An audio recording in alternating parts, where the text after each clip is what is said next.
जय माता दी। मैं ज्योतिष आचार्य अमित मिश्रा आप सभी को ये बताना चाहता हूँ। आप लोग अभी शिव जी की जो पूजा करने वाले हैं उसका एक विधि विधान है, एक समय होता है। जो लोग इस समय को नहीं जानते उनको मैं बता दूं कि सबसे पहले तो आप सुबह 3:30 बजे आपको उठना है।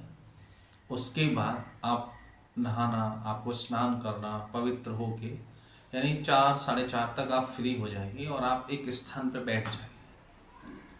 फिर आपने अगर गुरु दीक्षा ले रखी है तो आपको पता ही होगा कि सबसे पहले क्या पूजा पाठ करते हैं। और जिन लोगों को नहीं पता उन लोगों के लिए 4:30 बजे से हाथ में जल लेके संकल्प करें कि मैं, मेरा नाम, समय, गोत्र, जो तिथि है वो, जो नक्षत्र है वो, जो समय चल रहा है वो, जो काल चल रहा है जो, यानी वर्ष, महीना, दिन, तारीख सब आपको बोलना है जल लेके।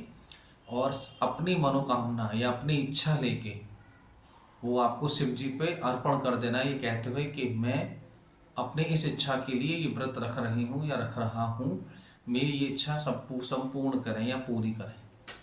अगर आप 4:30 बजे ऐसा करते हैं तो आपकी निश्चित ही आपकी जो मनोकामना है वो पूरी होगी। ये तो हुआ संकल्प करने का तरीका। लेकिन अब आप लोग ये समझिए कि कुछ लोग ऐसे हैं जो पूजा पाठ करेंगे, किस विधान से करेंगे। विधान ये है कि सुबह आप 4:30 बजे उठ जाएंगे तो सात्विक भोजन करना है। आप फलहार कर सकते हैं, फल ले सकते हैं, जो फल आपको अच्छा लगे फलहार ले सकते हैं। दिन में आपको सोना नहीं है, सोना वर्जित होता है। आप आराम करेंगे, लेटेंगे, लेकिन आप नींद नहीं ले सकते, ये वर्जित है बिल्कुल। पूरे दिन आपको अच्छा ही बोलना है, इस मुख से गाली गलौज नहीं करने, इस मुख को झूठा नहीं करना और गुस्सा नहीं करना है। आप गुस्सा भी करेंगे तो भी आपका फल कहीं ना कहीं खंडित ही होगा। तो व्रत करने का मतलब है, उपवास करने का मतलब है सब चीज़ों का उपवास, चाहे बुरी चीज़ हो चाहे अच्छी। बुरी चीज़ों का उपवास करना चाहिए। साधना जब आप करते हैं ना तो साधना को आप समझिए कि साधना आप कर रहे हैं अपने मन चित्त को शांत करने के लिए, और आप क्रोध कर जाएंगे तो साधना का कोई मतलब ही नहीं।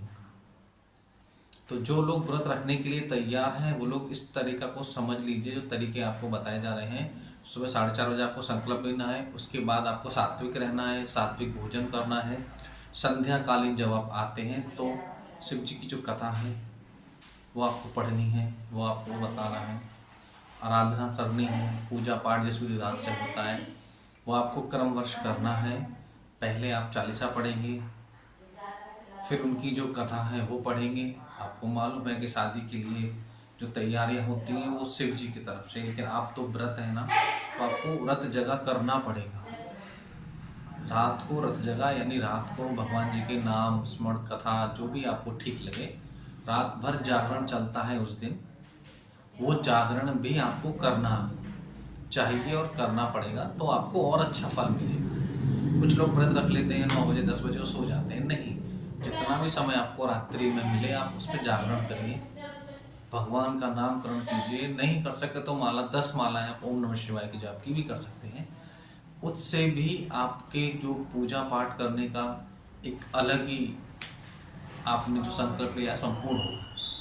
तो शिव जी को ना हम अपने चंद्रदीप से देखते हैं। तो जिन जिन लोगों के भी चंद्र डैमेज है, चंद्र खराब है, वो इन चीज़ों का ध्यान रखें कि शिव जी की ये पूजा आप सभी को करना चाहिए।